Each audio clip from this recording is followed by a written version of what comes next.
The Possessed Priest's Confession, a Sherlock Holmes mystery.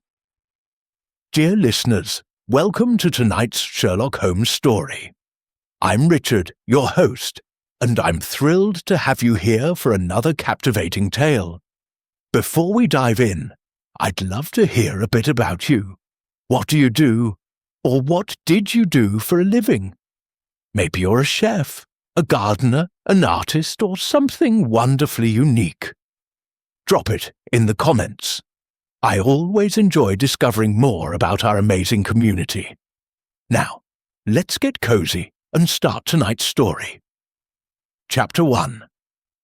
It was one of those particularly soulless mornings in early November, when even the London fog seemed hesitant to rise. I had just returned from my morning rounds at the surgery, when I found Holmes seated beside the fire, his long fingers steepled beneath his chin, eyes fixed on the unmoving hearth as if deciphering the smouldering remnants of a forgotten message. He had not stirred since I had left nearly 2 hours earlier. "Holmes," I ventured, "you've not moved. Surely something has captured your interest." His gaze shifted minutely toward me, and he blinked, as though returning from some great mental distance. "A telegram arrived while you were out," he said quietly, not bothering to reach for it. "From Inspector Lestrade." I retrieved it from the side table. The message was short and puzzling. "Urgent unidentified body at St. Vitus Rectory. Victim unrecognized by anyone. No records, no name. Please advise." Lestrade Holmes finally stood, brushing non-existent dust from his dressing gown. Lestrade's tone carries a tremor. Wouldn't you agree? "I do," I said, reading the telegram again. "How does a body become so unrecognizable in official records?" Holmes turned toward the coat rack, already donning his hat.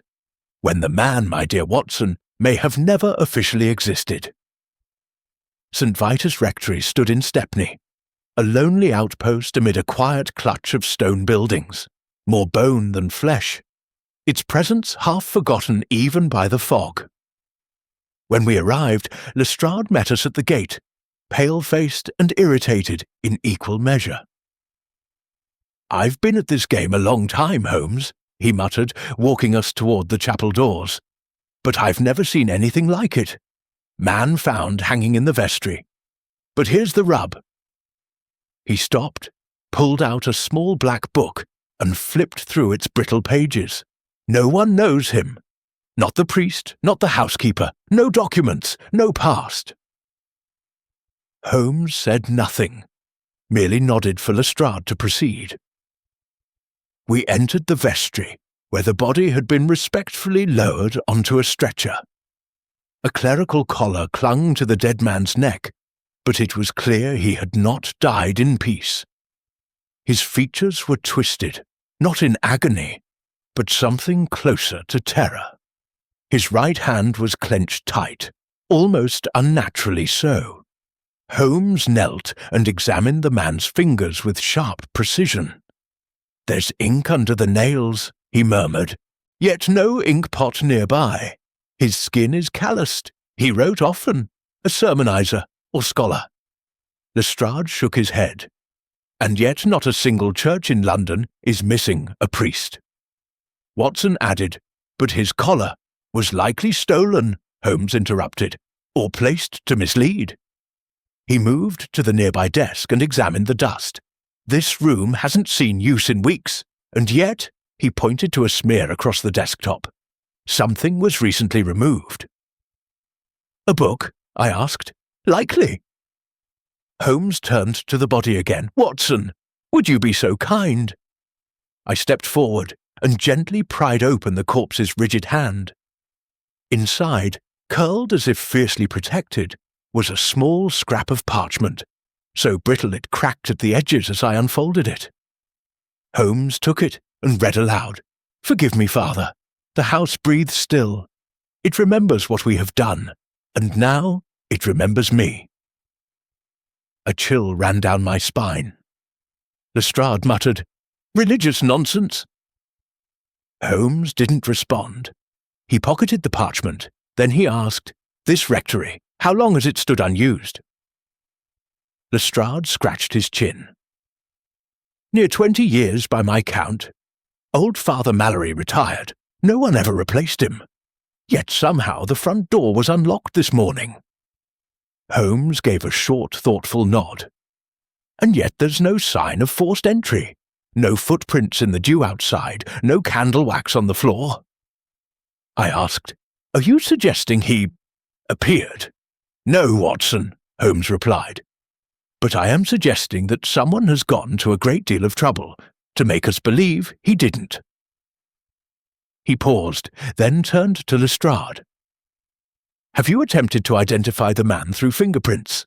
We've sent word, but nothing yet." "Check the Cathedral of St. Bride's," Holmes instructed, "and Trinity House records. If he was clergy, he may have left traces."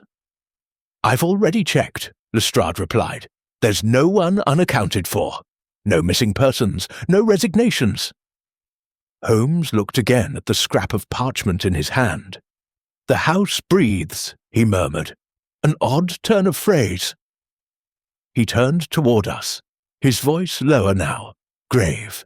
"Gentlemen, we are not merely dealing with an unidentified corpse.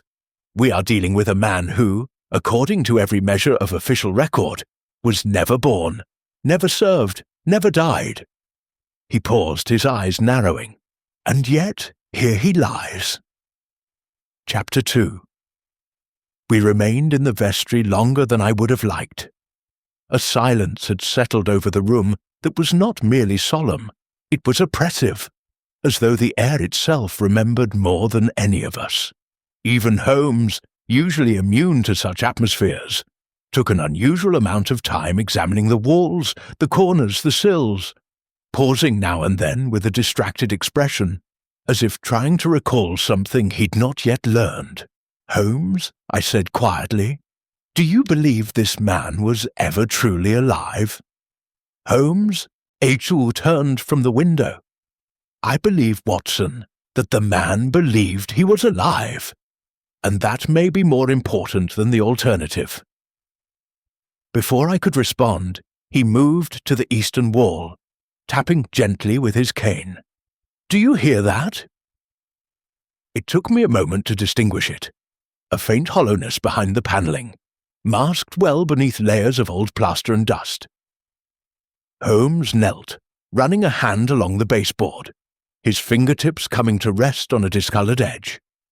"A door," he said simply. Lestrade stepped forward. We found no other entrance. "You weren't looking for one," Holmes replied. "This section appears seamless unless viewed at a very precise angle. The difference in grain and the scent of old varnish, faint but present." With careful pressure, Holmes pressed a point on the edge of the moulding. There was a soft click, and a narrow panel slid back, revealing a small stone stairwell descending into darkness. Lestrade raised an eyebrow. "We searched this rectory top to bottom. That wasn't here yesterday." Holmes glanced at him. "No, you simply didn't remember it." Watson and I exchanged glances, but Holmes was already descending, lantern in hand, the light throwing quivering shadows on the walls. The staircase opened into a vaulted chamber beneath the chapel. It was not a crypt. There were no tombs, no headstones, only rows of dusty shelves and scattered parchments. The air was thick with the scent of mildew and ink. Watson stepped beside Holmes, peering at one of the manuscripts. "Latin? Some sort of ecclesiastical diary?" Holmes scanned the pages, then paused at one with a torn corner. His voice was quiet as he read, "They came again last night. I heard them behind the walls, whispering memories that were not mine. I no longer know which sermons I preached. I no longer know if I am the only one who remembers the others. We erased him. But something remained." He turned the page, blank, the next and the next, all empty. Holmes frowned. Ink remnants, visible only with pressure. These pages were scrubbed clean, violently. Lestrade picked up a broken quill from the floor. Why would someone go to such lengths to destroy old sermons? Holmes tilted his head, perhaps because the sermons were not theirs to write. He picked up a second book, then another, all the same, traces of erased text, hurried scratches, blank spaces where names and dates should have been. I found myself rubbing my temples. Why erase everything? Why not simply burn it? Holmes's voice was soft. Because if it were burned, we would accept its absence. But when something is erased, it is easier to convince others it was never there at all. He turned toward a recess in the far wall. A faint outline of a painting had been removed, cleanly cut from the frame. Beneath it, etched into the stone in trembling hand, "The house remembers."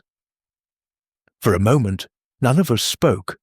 Then Holmes straightened. "We must return to Baker Street. I require my files on St. Vitus and its previous clergy. There is something deeply wrong here, gentlemen, and it's not confined to this cellar." Lestrade nodded, though uneasily. "I'll have a man guard the door." Holmes looked at him. "That won't matter. By morning, the door may be gone again."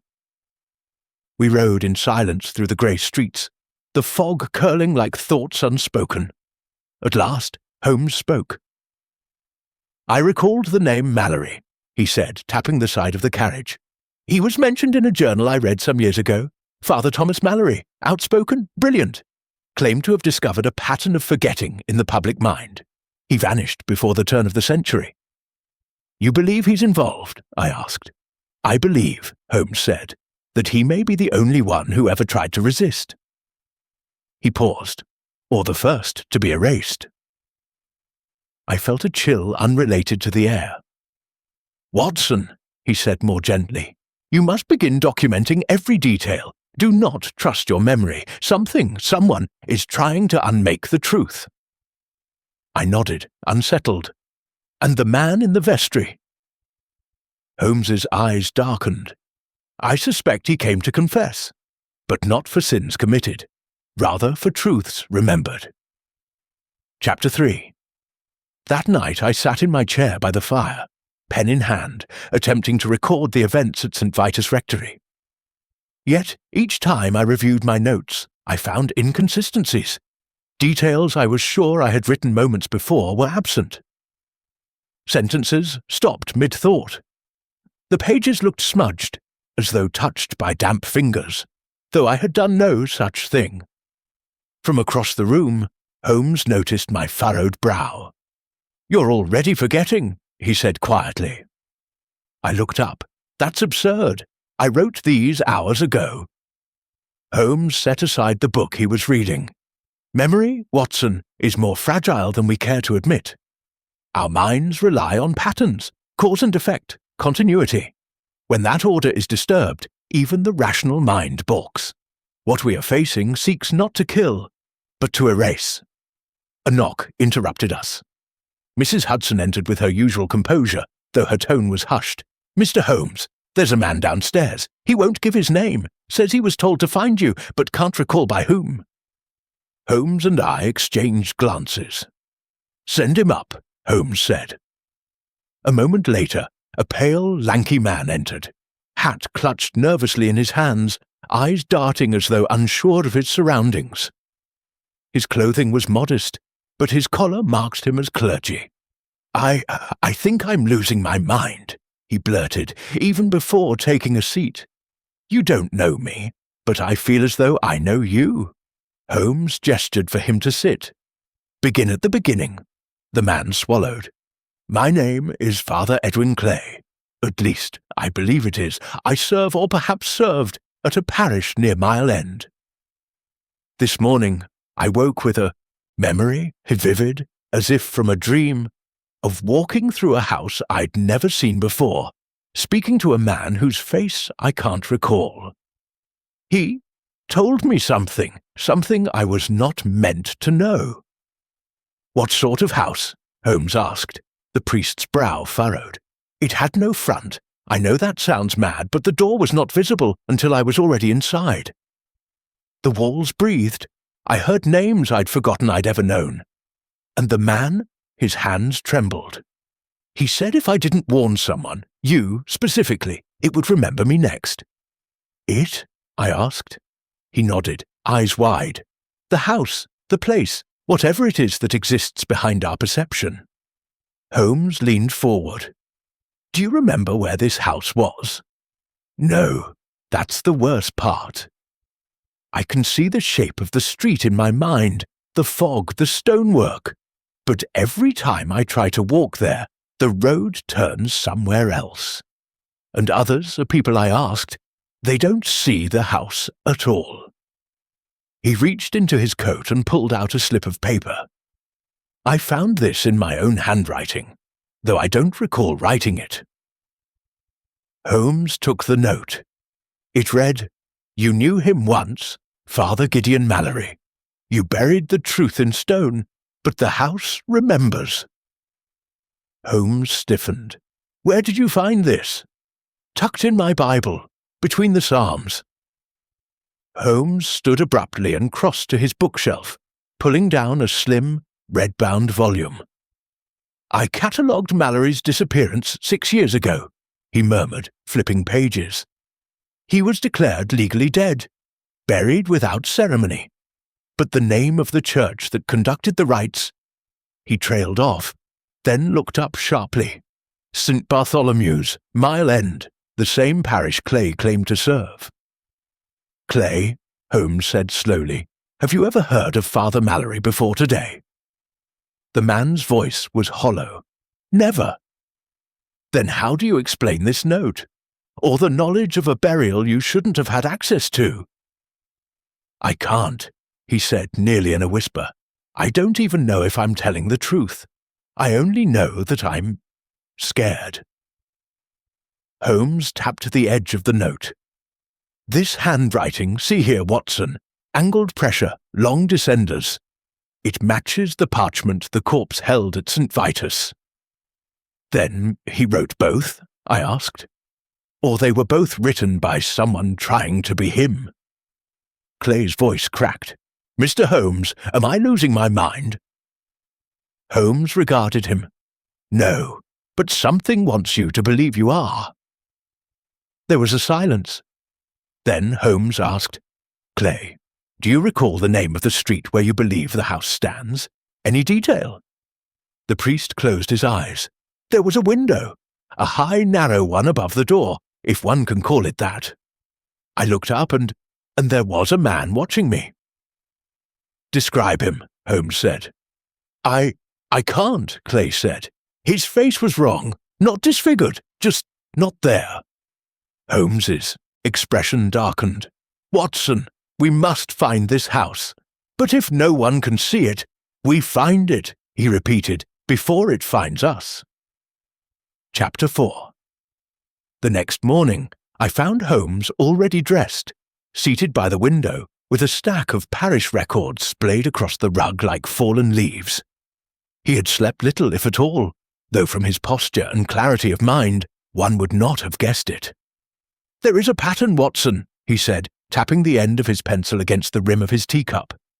But it is stitched into the absences, not in what is present, but in what no longer is. I peered over his shoulder. The records came from 6 East End parishes, St. Jude's, St. Martin's, All Saints, St. Bartholomew's. Some were original ledgers. Others microfiche transcriptions Holmes had demanded overnight from an archivist who owed him a favour. I don't follow, I said. Observe, Holmes replied, pointing to a line in one of the registers. Here, a baptism entry, March of 1892.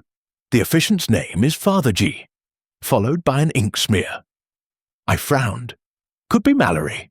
Possibly, but look here. 3 other entries, same month, same church. Each lists a different officiant. And in 2 of them, the names appear to have been added later in a different hand. He opened another book, St. Jude's Burial Registry. And here, 5 burials, all recorded under the same date. Yet one entry's ink has faded unnaturally fast. The name is nearly illegible, and oddly enough, the cause of death has been redacted. Redacted? I echoed. These are church records, not military intelligence.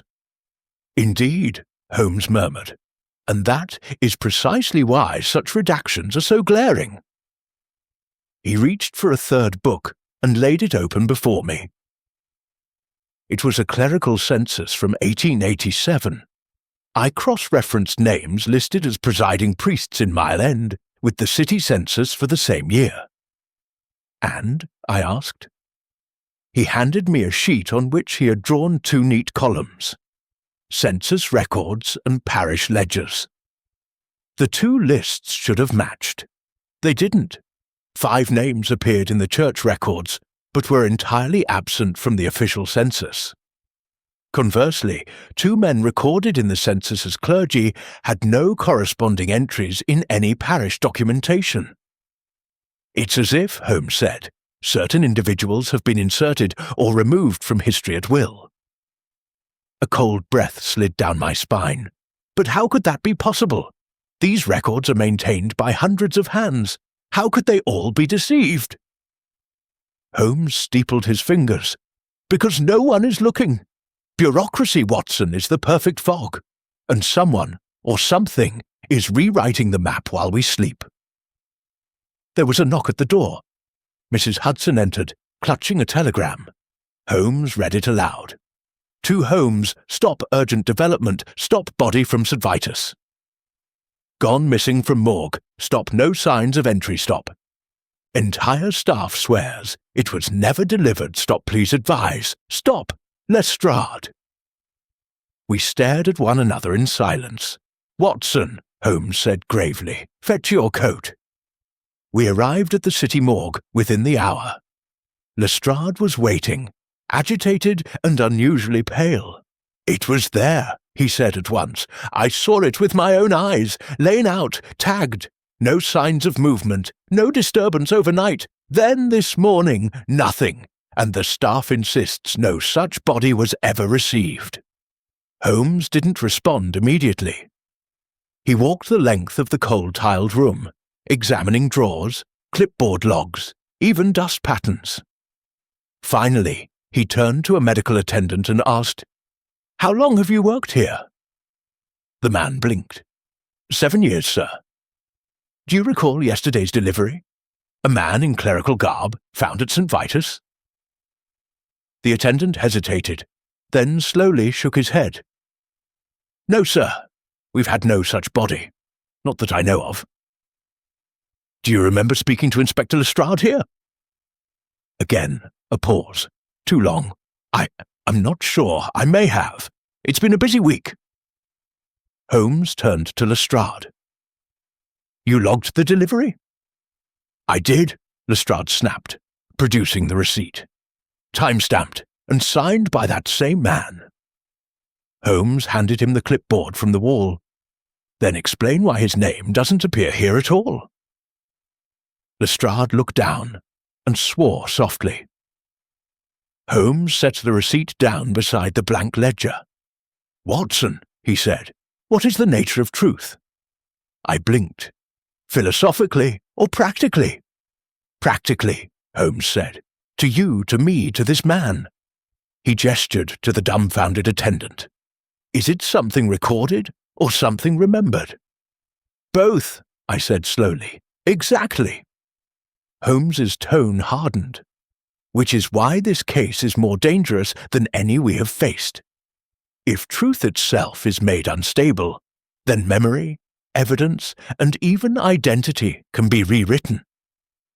We left the morgue in silence, though not before Holmes made a copy of the vanishing man's intake record, securing it in his own breast pocket. Before the day is over, he said quietly, they may convince even us that he never existed. Chapter 5. It was just past 6 when we returned to Baker Street, the gas lamps outside flickering faintly as the fog thickened into something resembling memory itself. Dense, clinging, unreliable. Holmes wasted no time. He withdrew the copied morgue intake slip from his coat and pinned it above the mantel beside the parchment we had found clutched in the dead man's hand. From a distance, the handwriting on both documents seemed to pulse in synchrony.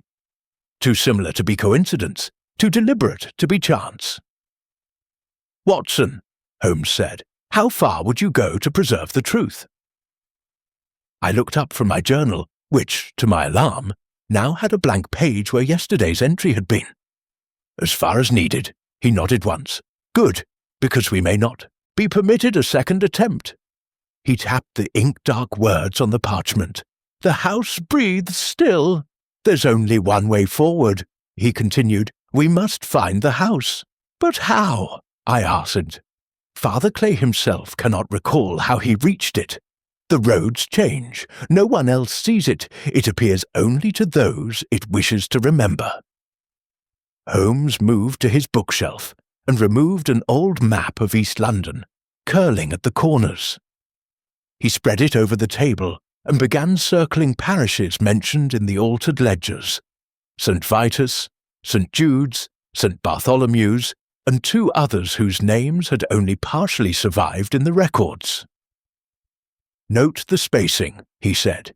"Each location forms part of an irregular arc. If we assume the house resides at the center of this configuration."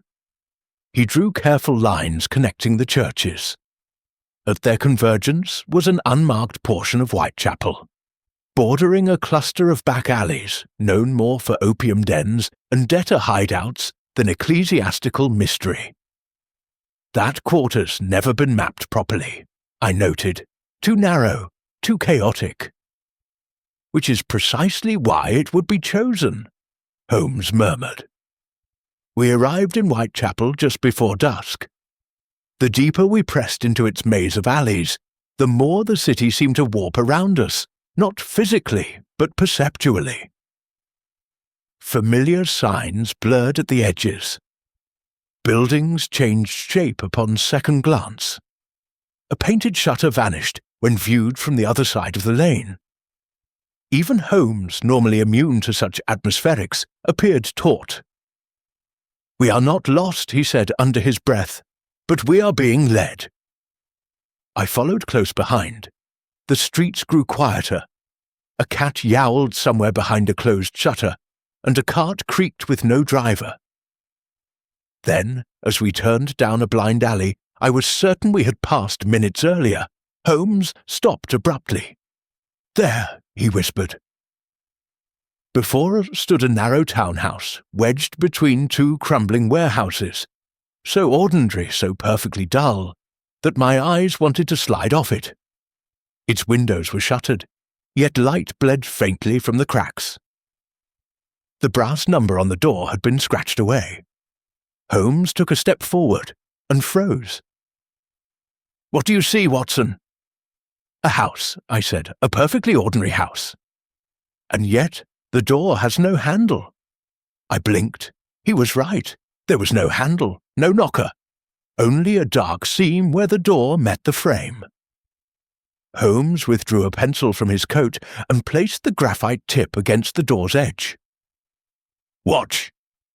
He traced the seam downward, and halfway along the edge, the wood darkened, buckled inward, like ripples on water, and the door silently opened. Inside, the air shifted. It was not cold, yet I shivered. The hall beyond was dim, but clear. Bookshelves lined the walls, though the titles were in no language I recognized. A grandfather clock ticked softly, its hands moving without rhythm. We stepped over the bare threshold. The moment we did, my vision blurred. I heard my own voice echo from somewhere deep within the house, though I had said nothing. Holmes turned slowly, eyes narrowed. "This house is not merely hidden," he said. "It protects itself. It generates forgetting." We explored in silence. Each room was clean but uninhabited. Dust coated the surfaces, yet no cobwebs hung. The house felt preserved, not abandoned, like a memory struggling not to vanish. In one room, we found a chair set before a fireplace, with a thick leather journal resting on its seat. Holmes picked it up and turned the pages. Most were blank, but near the end someone had written, "We kept his name alive in ink, but the order found it. They do not kill, they unmake. Soon I will be unmade too. I leave this only where a mind like his might find it. The house will not let me speak aloud, but the truth is carved in absence." Holmes looked up.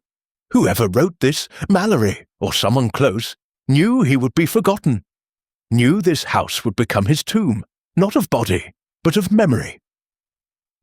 Suddenly, a thud echoed from upstairs. Holmes drew his revolver. "We are not alone!" We crept up the stairs, each step groaning beneath our weight. At the landing, the hall split in two. Holmes pointed left. I nodded and turned right.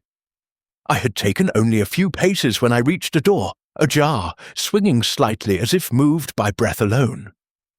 Inside, the room was dark save for a tall mirror standing at the far wall. There was no furniture, no windows. I stepped closer and gasped. In the mirror, my reflection remained still. But standing beside me, only in the glass, was a man in a priest's collar, expressionless, watching me. Chapter 6. My first impulse was denial. I blinked, rubbed my eyes, took a step back, but the figure remained. In the mirror, he stood beside me, unmoving, as though painted in oil on glass. A man in a priest's collar, gaunt, his eyes deep hollows of something too tired to be fear. But when I turned my head, heart hammering, there was no one beside me, only in the glass. I reached for the handle of the mirror's frame, but before I could touch it, a hand shot out and grabbed my arm. "Holmes! Watson!" he said, low and urgent. "Do not touch anything in this house without intent." I could barely speak. "Did you see him?" Holmes's eyes flicked to the glass.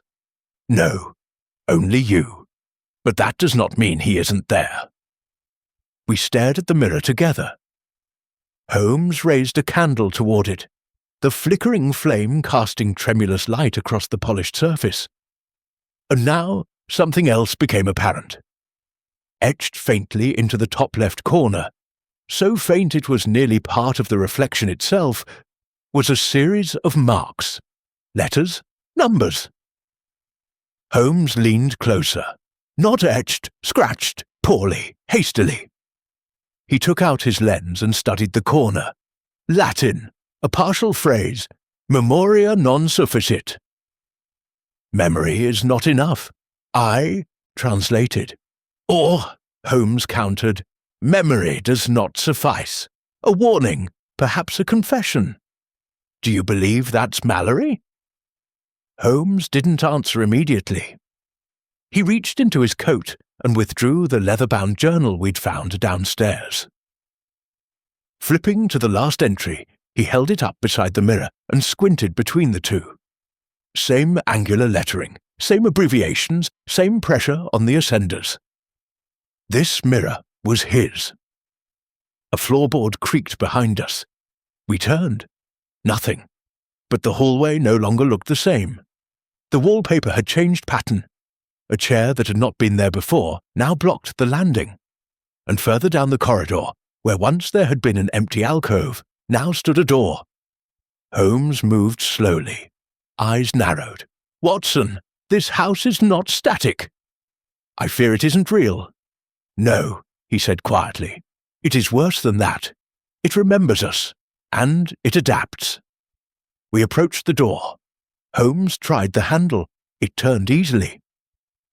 Inside was a study. Bookshelves covered the walls, filled with volumes that looked ancient and wrong. Their spines bore no titles. Some appeared to be stitched in leather, not of any animal I recognized. In the center of the room was a desk, and atop it a typewriter, newer than the rest of the furnishings. A single sheet of paper was rolled into the machine, typed neatly across the top line. Sherlock Holmes, Consulting Detective, 221B Baker Street. Holmes stared at it. Then, beneath the first line, without anyone touching the keys, a second line began to type itself, letter by slow, echoing letter. "Remember while you still can." I stepped back instinctively. Holmes did not. "What are we dealing with?" I whispered. Holmes spoke softly. "A force that observes, one that mimics, possibly one that tests, and the only weapon we have against it." He stepped forward, removed the page and held it up to the light. "Is documentation, proof, anchor points." He handed the sheet to me. "Keep this safe." Behind us, the typewriter continued to click. "You are not the first. You will not be the last." We left the room. Holmes marked the wall with chalk as we exited, a precaution against being turned around again. The layout of the house was folding in on itself. Windows now looked out into corridors. A door led back to the same room we had just exited. The staircase twisted upward in both directions. We found ourselves back in the entrance hall, though neither of us had turned a step. "I don't like this," I muttered. "Nor do I," Holmes admitted, "which is why we must leave, while we still can." He opened the front door. Only darkness lay beyond. No fog, no alley, not even the street, just absence. Holmes pulled the door shut again. We stood in silence, the walls tightening, the air heavier. Then Holmes did something strange. He reached into his coat and removed a single envelope. From within, he pulled out the original, morgue receipt, the one signed by the missing attendant, now believed by his own staff to have never existed. He held it aloft, as if daring the house to erase it. For a moment, nothing happened. Then a gust of cold wind whipped through the hall. The receipt curled at the corners, but did not burn. Holmes smiled grimly. "Good, we've found the boundary. What do you mean?" He turned to me. "Whatever controls this place, this intelligence, this force, it cannot alter what is not its own. It can erase inside the system, but not external evidence. That's why it tried to erase the man, not the document." I looked again at the mirror we had seen upstairs. Then if that was Mallory? Holmes nodded. He left his reflection behind, trapped, or perhaps preserved. He looked up the stairs once more. "We'll return, but not without preparation." We opened the door again. This time, London awaited. Chapter 7. The house had let us go. That fact alone unsettled me more than the labyrinth of mirrored corridors or the self-typing machine. It hadn't rejected us. It had observed us, allowed our exit, as one might permit a rat to leave a maze if it was no longer part of the experiment. Back at Baker Street, Holmes locked the door and bolted it behind us, something he had never done before. Then, without a word, he opened his violin case. Not for the instrument, but for a small tin box hidden beneath the lining. From within, he withdrew a stack of letters, yellowed with age, each sealed with wax and marked with the insignia of the Diocesan Office of London. "I had intended never to open these again," he muttered, breaking the seal on the topmost envelope. "They were given to me in confidence by Bishop Wardell in 1895 after a series of vanishings within the clergy. He feared he might be next." He handed me one of the letters. It was dated January the 17th, 1893. "To whom it may concern, should I be found missing, or worse, forgotten, know this. We excommunicated Father Gideon Mallory in secret, not for heresy, but for fear. He claimed to have discovered a spiritual architecture buried beneath London, an intelligent pattern of memory, perception, and sacred geometry that had been overwritten again and again. He warned us that if we did not record him in ink, he would vanish. We laughed. That was the last day any of us remembered what his face looked like." I felt my throat tighten. Holmes! He was telling the truth. "He was," Holmes said, eyes dark. "And they buried him in a place that does not exist." Just then a knock came at the door. Holmes froze. "You're expecting no one?" I shook my head. He approached the door slowly and opened it. On the step stood a man, soaking wet despite the clear skies, barefoot, shivering. His collar marked him as clergy, but not recently. His skin was pale, eyes hollow, and his voice, cracked, dry, almost unused, spoke just 2 words. "Sherlock." "Holmes." I moved instinctively to support him, but he recoiled. "No touch. They trace touch." Holmes's face was unreadable. "Who are you?" The man looked at us as though seeing us through layers of glass. Then, barely above a whisper, "I was Mallory." I staggered. Holmes, though visibly rattled, remained composed. "You died, or were supposed to." Mallory gave a tremulous nod. "I was buried, twice, but the house kept opening its doors." Holmes stepped aside, allowing him in. "Prove who you are." Mallory reached into his torn coat and removed a torn corner of parchment. Holmes laid it beside the note we had found at St. Vitus. The edges matched perfectly.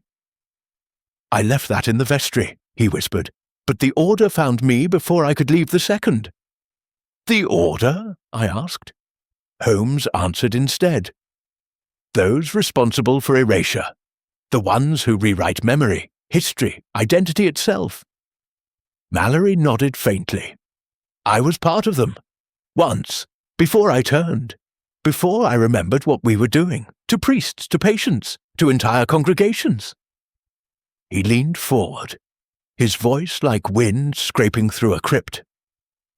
"They built the house around a void, a flaw in human perception. It is not haunted, it is hungry, and they feed it people who know too much." "Why did it let you leave?" Holmes asked. Mallory's smile was jagged. "It didn't. I'm not out. I'm just visiting." Holmes looked at me. "Watson, we must act before he fades again." Mallory touched his temple. "They erase with doubt. If enough minds forget a man, he ceases to be. First the records, then the memories, then the name." He turned his eyes toward me. You're still whole. You remember me." I swallowed. "I do. I remember the mirror." Mallory's hand shook. "Then write. Everything. Names, events, locations. Anchor it in ink. Anchor it outside of memory." Holmes nodded, already retrieving a fresh sheaf of paper. "We need more than writing. We need exposure." Mallory hissed. "No. You expose the house. It sees you. It adjusts." But Holmes was already writing. A list of names, churches, events, tying everything together. St. Vitus, the missing morgue records, the forged parish ledgers, Father Clay, and now Mallory, no longer a ghost in reflection, but breathing in our sitting room. "Watson," Holmes said, "you are to send this letter to 3 newspapers tomorrow. Should anything happen to me or you, this story must be seen, even in fragments. Exposure is our shield."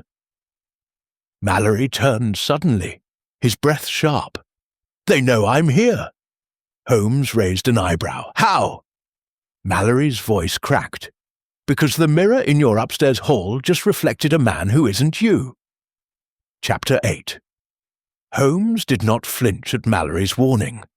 He simply rose, crossed the room, and retrieved a small brass mirror from the mantel, our hall mirror. He turned it toward the firelight, tilting it slowly. At first, nothing. Then something moved within the glass. Not a reflection, not an image, more like a suggestion. A presence, waiting just beyond the threshold of visibility. Watching. "It's not showing you anymore," I said quietly. Holmes returned the mirror to its hook. "It doesn't need to. It's already confirmed I exist. Now it wants to decide whether I should continue doing so." Mallory's voice was barely audible. "It can do that, and it will." We gathered around the hearth, and for a moment the old flat seemed to shrink, not in size, but in certainty. The walls did not press inward, but our confidence in them did. Outside, the fog wrapped Baker Street in silence. Holmes returned to the notes we had compiled. The receipts, the journal fragments, Mallory's letters, and the church registries with their scratched-out names. He tapped the page listing the missing clergy. "We must go to St. Bernadette's," he said, "the last confirmed posting of Mallory before his disappearance. It wasn't in the diocesan records, but it was in his letter. That means the order tried to erase it, but failed." Mallory stirred. "They'll be waiting." Holmes glanced at him. "Then let them. We'll give them something new to erase." St. Bernadette stood in the southwest reaches of London, a crumbling chapel nestled between a milliner's shop and a tenement that looked abandoned but wasn't. Fog clung to the cobbles like a secret afraid of being told. No parishioners were in sight. No vicar answered our knock. "Locked," Holmes muttered, jiggling the iron ring on the great wooden door. "But not recently. Note the scratch marks on the keyhole. Someone forced this not long ago." I glanced around. If no one's been here for years, why would it be secured now? "To contain something," Holmes said, "or to protect something from being remembered." We circled the building. Near the back, Holmes found a small ventilation grate pried loose, with scuff marks on the bricks beneath it, fresh ones. Too small for most men to squeeze through, but not for someone desperate. We broke in through the vestry window. Inside, the air was still. The chapel smelled of old wood and damp incense. Every pew was covered with linen cloths, and the altar had been stripped bare. Yet something hung in the air, not rot or mould, but impression, as if something had left a residue without ever physically touching the space. Mallory paused in the doorway, visibly trembling. This is where I first remembered what we'd done. Holmes turned. "Who is we?"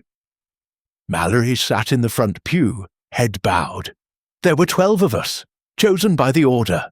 We were meant to act as stewards of forgotten truths, but it became selective, political, dangerous, men who spoke too clearly, wrote too precisely, investigators, reformers. They began to disappear, but not die. No bodies, no mourning, just erasure." Leaned forward. "And the house? A containment, an archive. Not built with hammers or stone, but with belief. It exists because enough minds are convinced it does. That makes it dangerous. Because once it starts recording you, it can rewrite you." Holmes scanned the chapel walls. Then there must be something here it failed to erase. He strode toward the sacristy door and opened it. A small office lay beyond, crates stacked in corners, old vestments half rotted. But on the wall opposite the door was a plaque, tarnished, green with age. Holmes wiped away the dust. It read, "In honor of Father Gideon Mallory, whose truths were too heavy to bear." Mallory stared at it stunned. "That should not be here. That was removed. I remember them tearing it off the wall." Holmes stepped back. Then someone tried to preserve it. He reached into the nearest crate and pulled out a stack of old parish newsletters. All blank, except one. Folded between the pages was a single handwritten letter. "To whoever finds this, know that Mallory was right. We are not alone in this city, not in the metaphysical sense, but the cartographic one. There is a house that should not be mapped, and yet it appears on no maps because those who remember it cease to exist. I too feel myself unraveling. My name is Father Thomas Gray. If you still remember that name, then fight. Print it, speak it, write it. The only way to kill the lie is to tell the truth aloud." Holmes handed it to me. "Take it, burn copies, but never burn the original." Then his eyes narrowed. "Someone's been here since this was written. Look, ink residue on the altar cloth, and footprints leading out the north door." We followed them. They led us to the churchyard. and stopped at an unmarked grave. Holmes bent down, brushing aside the frost. There, barely visible beneath the soil, was a piece of slate, inscribed in delicate, frantic hand. "I remember you, Holmes. Please remember me." Mallory fell to his knees. "I buried him. Gray. They made me forget." Holmes stared down at the grave. "Then we shall not forget again." Chapter 9. By the time we returned to Baker Street, the fog had crept into the very bones of the city. It did not merely obscure sight. It thinned memory, as if dissolving thought into mist. London no longer felt like London. Familiar sounds, hoofbeats, bell chimes, chimney whistles, arrived late, or not at all. Mallory hadn't spoken since St. Bernadette's. He sat by the window like a statue awaiting judgment. Holmes, meanwhile, pored over the salvaged documents in absolute silence. Parish newsletters, the engraved plaque inscription, Father Gray's letter. But I noticed something troubling. "Holmes," I said quietly. "The receipts. The original morgue slip. It's gone?" He didn't look up. "Are you sure?" I placed it beside the journal, folded left to right, under the envelope from Lestrade. "It's vanished." Holmes exhaled slowly, as if confirming an outcome he had predicted. "The order has escalated," he said. "They're no longer erasing history. They've begun deleting witnesses." Mallory stirred. "It always ends this way. Once the erasures reach the anchor points, the names, the written records, it moves to the carriers. We are now walking contradictions in a system designed to eliminate such things." At that moment, Mrs. Hudson entered to ask whether we wanted supper. Her smile faltered as she looked at Mallory. "I beg your pardon," she said, "but who is that?" We froze. "You met him 2 nights ago," I said. "You let him in." She blinked, confused. "I'm quite sure I didn't." Holmes stepped forward, voice measured. "Mrs. Hudson, do you recall the letter I asked you to post yesterday morning? The one marked for the Pall Mall Gazette?" She thought. "No, I don't think you gave me anything." He turned to me. "Check the envelope drawer." I did. It was empty. Holmes was calm, but I saw it then. The tiniest falter in his breath. The order was no longer suppressing the truth passively. It had turned its attention here, and it had started with names. We left for the British Museum archives at once, taking the longer route around Charing Cross to avoid any familiar landmarks. Holmes's idea, not mine. "If it cannot track us by name," he said grimly, "it may track us by routine." The archivist on duty, a Mr. Withers, greeted us nervously. He recognized Holmes but glanced uneasily at Mallory. "You're here about the clergy records?" he asked. "Yes," Holmes replied, "specifically those pertaining to parishes struck from the diocesan ledgers between 1880 and 1896. Withers hesitated.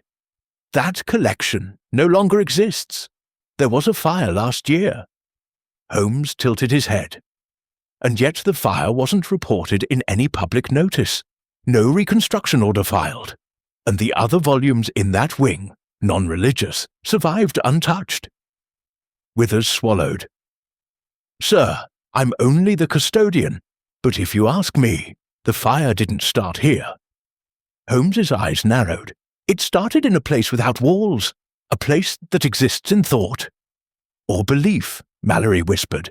"Belief is all it needs." Holmes turned to Withers. "Tell me something. Do you know a man named Gideon Mallory?" The archivist blinked. "No, I don't think—" He paused, his pupils dilating slightly. Then, almost uncertainly, "Was he a bishop?" "Never mind," Holmes said quickly. That pause was enough. He turned to me and Mallory. "Cognitive interference. The order no longer erases cleanly. It causes friction, hesitation. People begin to doubt what they know." We left the museum with little to show, except one piece of fortune. As we exited, I happened to glance at the public obituaries board freshly pinned for the week. One name caught my eye. Reverend Thomas Gray, St. Bernadette's, deceased. Beneath it, a single line, no parish on file, no family claimed. I pulled the notice down and showed it to Holmes. "He's returning," Holmes said softly. "Someone is trying to write him back into the world." Mallory touched the paper as if it were holy. "He's fighting them, even from the grave." Holmes turned sharply. "Then we must join him before we vanish." That night, back at Baker Street, Holmes moved with uncommon urgency. He opened a new journal, one bound in raw calfskin, untouched, and began writing. Not just case notes, but our names, repeated again and again. Dr. John H. Watson, Sherlock Holmes, Gideon Mallory, Thomas Gray, St. Vitus Rectory, the house without a street. Each name he wrote, he circled 3 times. Each location he followed with the Latin phrase, memoria non sufficit. Mallory assisted silently, copying names onto blank prayer cards. We burned the copies, scattered the ashes into sealed envelopes, and mailed them anonymously to parishes and newspapers across London. "It's not just preservation," Holmes explained. "It's propagation. The more people see the name, the harder it becomes to erase." "But they're already erasing documents," I reminded him. "True," he said, "but belief outruns ink. A single child who remembers seeing a name is harder to scrub than a dozen registry books." He looked up at me, gravely. "Watson, if I am gone tomorrow, and you remember only one thing, let it be my name." Chapter 10. At 10 o'clock the next morning, we arrived at Lambeth Palace Library, the oldest ecclesiastical archive in London. Holmes believed the final thread connecting the erased clergy to the order lay buried somewhere in its restricted stacks. "I need corroboration," he'd said that morning, pacing the flat like a man preparing for trial. "Something Mallory cannot provide. A name, a location, or a title the order overlooked, a cleric who survived by never being known at all." And so we came to the gatehouse, where a grey-eyed clerk greeted us with a courteous but vacant expression. "Good morning," Holmes said. "We seek an audience with your senior archivist, a Mr. Merrick, I believe." The clerk blinked slowly. I don't believe we have anyone by that name." Holmes didn't hesitate. "And yet I have a letter addressed to me by him," he said, producing a folded paper from his pocket. "Signed and dated last spring, sealed with your library's crest." The clerk leaned forward to examine it. His lips parted, as though to speak, but no words came. Then, softly, "Please, come with me." We followed him through a corridor of stone and hush. Books lined the walls in neat, ancient rows. It was a place untouched by time, or at least determined to ignore its passage. At last, the clerk stopped before a narrow door of unpolished oak. He used to work here," he whispered. "I remember that much. But the rest," Holmes placed a reassuring hand on the man's shoulder. "That is enough." The door creaked open. The room beyond was a cell in all but name. A narrow cot, a desk, 2 shelves of books, and a single oil lamp. Dust clung to the corners. The air tasted of disuse, but not abandonment. On the desk lay a journal, opened to the last entry. Holmes approached it carefully and read aloud. "I have burned the last of the baptismal records. My name is no longer my own. The order cannot erase what is already forgotten.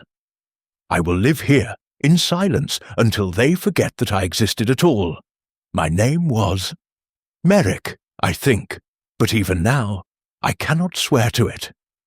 Beneath the passage was a diagram, a circular seal of interlocking lines, far more intricate than any I had seen in religious texts.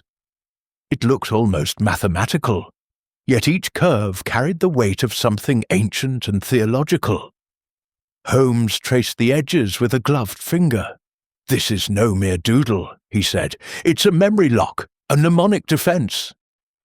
Mallory stepped forward, his voice trembling. "He designed it, for himself. I remember now. He wasn't erased.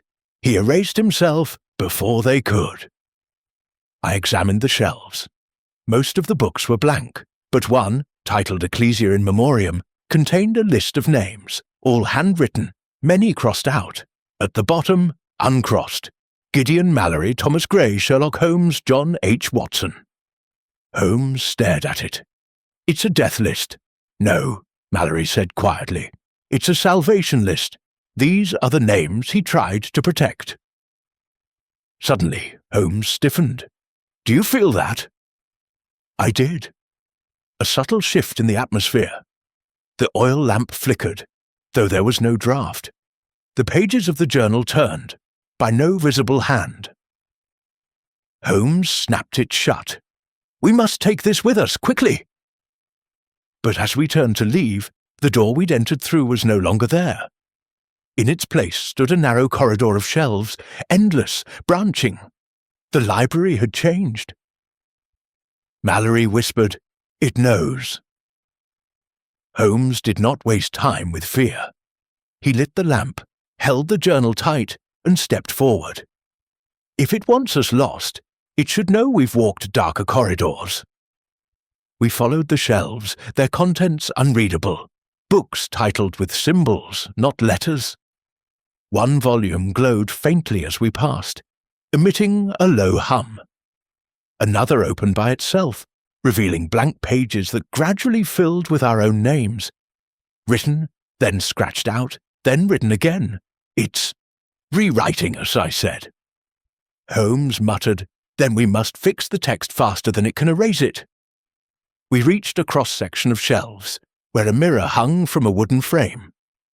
Holmes approached it, slow and deliberate. This time we all saw the man within. He was tall, robed, with the face of a priest, but his eyes were black voids reflecting nothing. In his hands he held a candle. Mallory fell to his knees. "That's him! The first, the librarian, the one who found the house and brought the idea to the order." "Then we confront him," Holmes said. "No," Mallory gasped.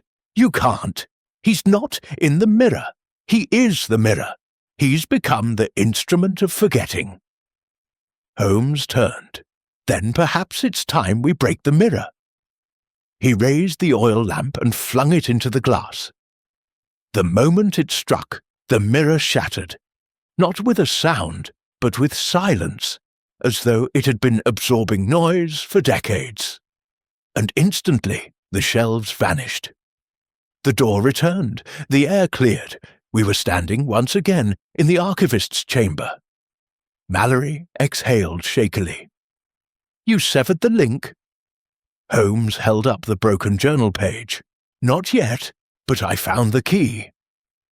He placed the final page of Merrick's journal beside the mnemonic diagram and began replicating it onto the back of Father Gray's obituary, drawing the protective seal in careful, deliberate strokes. "We take this," he said, "back to the house. We end it where it began." And then he looked up, and for the first time since this ordeal began, I saw fear in Holmes's eyes. "Watson, your name, it's fading." Chapter 11. I stared at Holmes, uncomprehending. "What do you mean my name is fading?" He held up the page from Merrick's journal, now repurposed into a mnemonic shield. On its outer ring, he had written each of our names in ink. "Yours is already turning pale. The edge is blurring. Look!" He was right. John H. Watson, once boldly scrawled, had softened, its ink bleeding into the parchment like a memory retreating beneath water. Mallory looked at me, his voice low. "It begins in the world's memory, then moves to your own. Do you feel it yet?" I opened my mouth to reply, and froze. My tongue struggled to speak something so fundamental I had never once questioned it. My name is... The rest slipped from me, like a dream dissolving on waking. Holmes was already scribbling it again on the back of the obituary page, tracing it 3 times over in fresh ink, even as I forced myself to recall who I was. "You remember me," I said, grasping his shoulder, trying to ground myself. "You'll remember me." Holmes didn't look up. "I won't allow the order to claim you, Watson. We end this, tonight." We returned to the house in Whitechapel before midnight. It had moved again. Where once it stood between 2 decaying warehouses, now it nestled in the hollow of a cul-de-sac that none of us recalled ever existing. The windows were bricked over. The air around it was still, not silent, but void, as though sound refused to echo. Holmes handed me the completed mnemonic seal. Drawn in layered circles with mirrored script, Latin invocations, and our names etched across each quadrant. "Keep this in your breast pocket. If your memory begins to fade again, recite your name 3 times and press the seal over your heart." Mallory bore a second copy, stitched into the lining of his coat. Holmes carried no seal. "Why not?" I asked. He gave me a faint smile. "Because I intend to remember for all of us." Inside, the house had changed. It no longer resembled a home. The hallway extended into impossible geometries. Stairs that descended sideways, corridors that folded into themselves, rooms without entrances or exits. The walls shimmered with words in fading script, names, dates, and fragments of prayers. And the air, God help me, the air whispered, not voices, but erasures, like paper being rubbed clean again and again. "We're walking through a palimpsest," Holmes muttered. "Every memory overwritten, then rewritten, then removed." We reached the central chamber, a rotunda with no ceiling, the walls stretching upward into darkness. Mirrors lined every side, and at the centre stood a pedestal, and upon it a single book. Holmes approached it. I stayed close. Mallory kept behind us, clutching his coat like a relic. The book was unmarked. No title, just a black leather binding and a silver clasp. Holmes opened it. Blank. He turned page after page, faster and faster, until... He stopped. There, halfway through, a single page had writing. A list. Thomas Gray Gideon Mallory, John H. Watson, Sherlock Holmes traced the names. One was already half erased. Mine. The letters flickered, as if struggling to remain. "It's a kill list," he said, "but more precise. It doesn't murder. It unwrites." Mallory stepped forward. "There's only one way to break the cycle." Holmes nodded. We closed the circle. He took out Merrick's mnemonic diagram and pressed it over the open page. The walls trembled. The mirrors began to distort, showing not reflections but reversions. Versions of us from earlier moments in the case. Holmes at the morgue, me beside the grave, Mallory staring into the fire. Each reflection shimmered and shifted like ink on water. "They're trying to confuse the timeline," Holmes snapped. "Don't look at them. Focus." He reached into his coat and produced the obituary of Father Gray, then the obituary of Mallory, one he had written himself in anticipation. Then he removed a final scrap of parchment, blank. He handed it to me. "Write my name." My hand trembled. "Holmes, do it, Watson, before I vanish." I pressed pen to paper. Sherlock Holmes. I wrote it once, twice, thrice. The walls screamed. A mirror cracked, then another. The list in the book shimmered, flickered, and reversed. The names darkened again. My own came back into full relief. The seal burned faintly with light, but it wasn't over. At the center of the room, something began to rise. A figure, clad in robes, no face, only a smooth, mirrored oval where features should have been. In its hand, a candle that burned with black flame. Mallory collapsed to one knee. "It's the original librarian," he gasped. "He is the memory keeper." Holmes stepped forward. Then it's time he learned what truth is. He held the mnemonic seal high and spoke, not Latin, not incantation, but names. Thomas Gray, Gideon Mallory, John H. Watson, Sherlock Holmes. The figure stepped back. Holmes advanced. "We are remembered, we are written, and we are real." He pressed the seal to the book. The flame extinguished, the mirrors shattered inward, the house screamed, and then silence. I woke up outside. So did Holmes. So did Mallory. We were lying in the cul-de-sac. The house was gone. In its place, rubble. A crater where no records would say a building ever stood. Holmes sat up, breathing hard. "You anchored us," I whispered. "You used names to pull us back." Holmes looked at me. "Because names, Watson, are the soul's last defense against oblivion." Chapter 12. 3 days passed, and with each one, the world healed, as if nothing had ever happened. No headlines, no inquiries, no reports of vanished clergy, haunted houses, or names erased from city records. St. Vitus Rectory had been sold to a solicitor's firm in Suffolk. The grave of Father Gray was paved over for a new walkway, and the book, the one that could unwrite a man's existence, was gone. Not stolen, not hidden, gone. Erased as completely as if it had never existed. Except, we remembered, Holmes, Mallory, and I. But even that was tenuous. Mallory had begun to slip. His eyes wandered mid-conversation, his words occasionally halting as if caught in fog. On the second night, he forgot the name of the street we lived on. By the third, he had forgotten who he was staying with. "I feel them, Mr. Holmes," he whispered once, "not outside, but behind the world, like a chalkboard being wiped clean." Holmes gave him the journal, the original with the seal. "Keep this with you. Never let it out of your sight." Mallory clutched it like a crucifix. That night, he disappeared. No signs of struggle, no forced door. His coat still hung on the rack, but the journal, also gone. I searched for his name in every registry I could find. Nothing.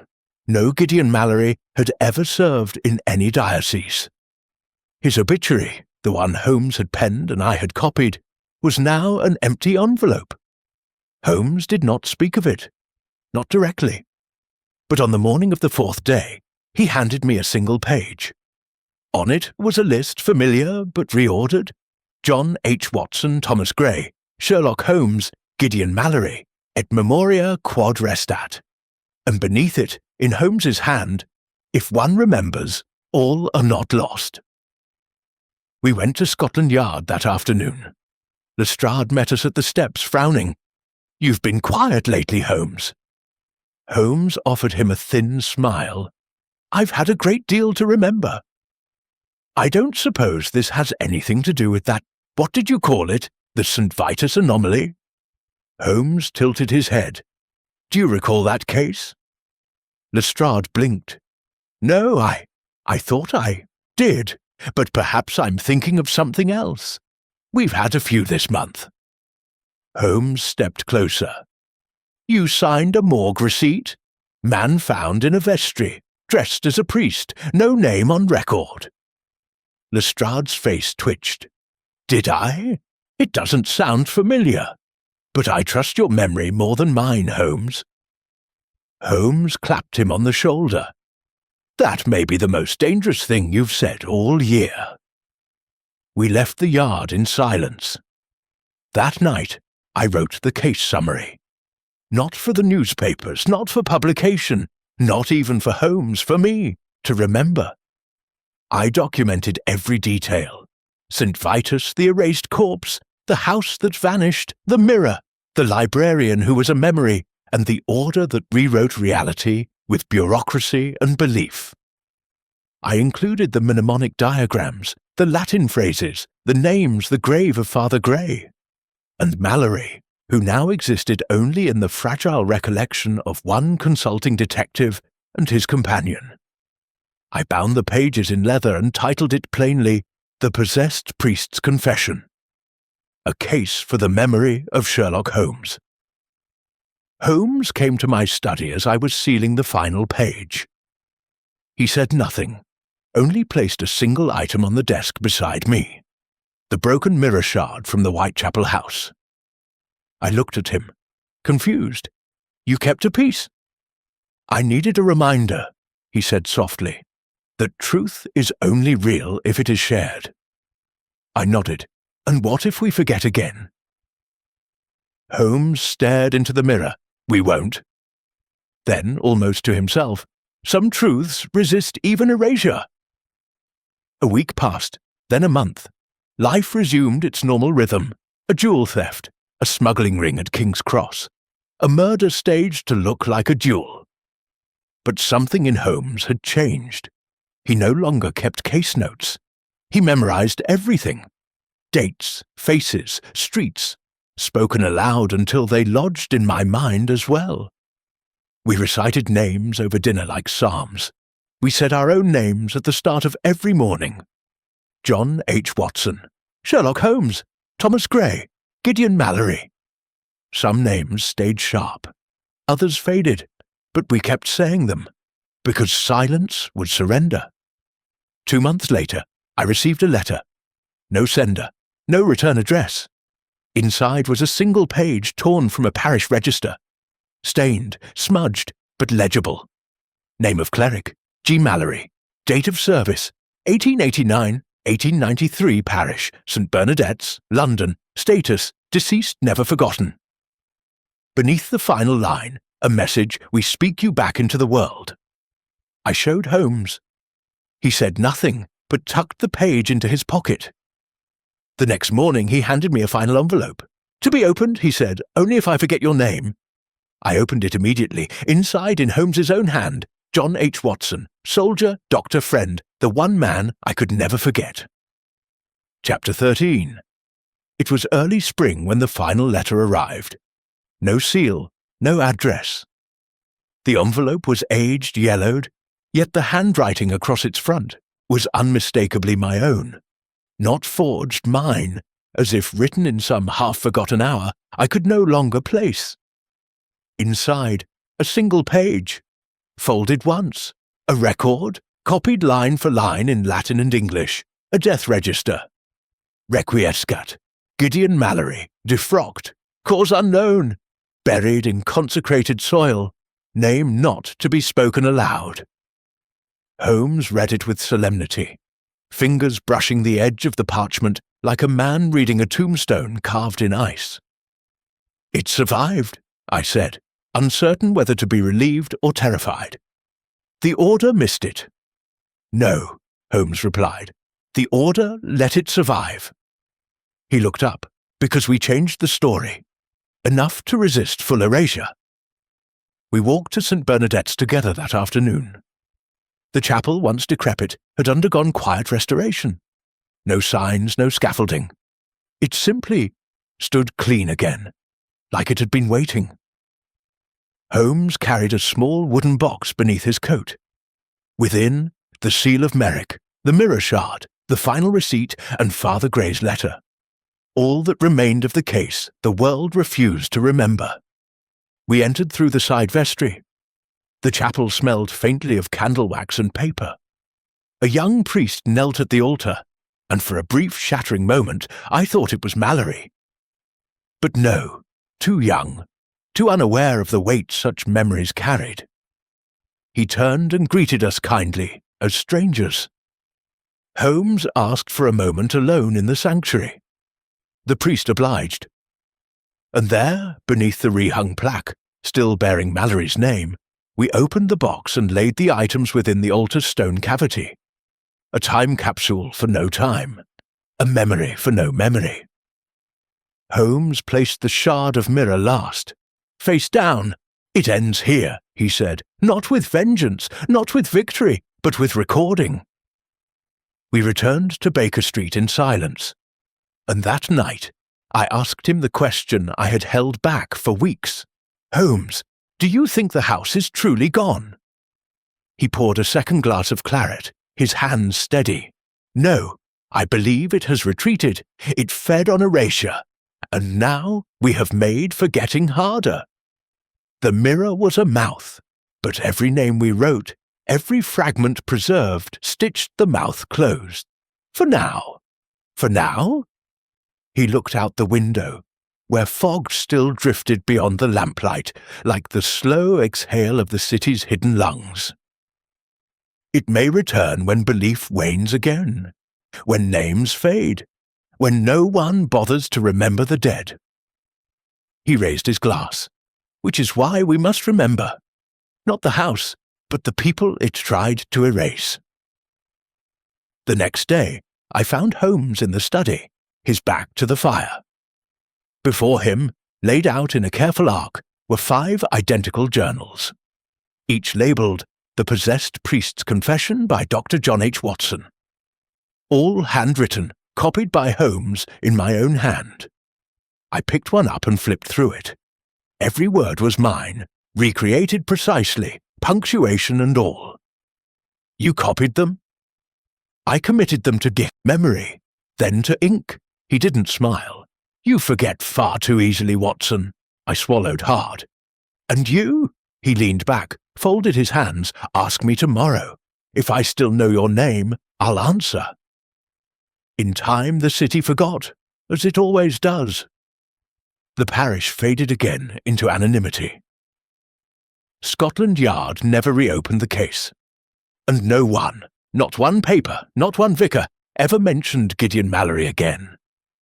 But the 5 journals remained, one in Baker Street, one in my medical bag, one posted to the British Museum's anonymous submission archive, one sealed within the vestry of St. Bernadette's, and one left, quite deliberately, on the doorstep of a forgotten library whose doors never fully closed.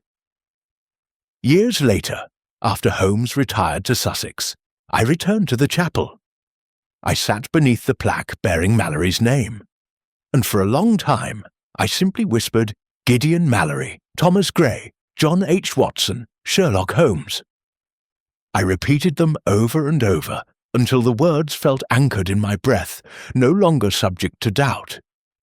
And when I stood to leave, I saw that someone else had been there before me.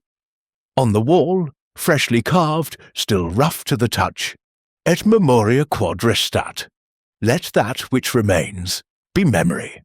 Final addendum. Extract from the personal notes of Inspector G. Lestrade. Recovered from Yard Archive, Box 147. I don't remember the case, but I remember Holmes being shaken in a way I'd never seen before. He sent me a letter, unsigned, no return, containing only 4 names. Told me to file them somewhere safe. I did. I don't know why, but I think they matter.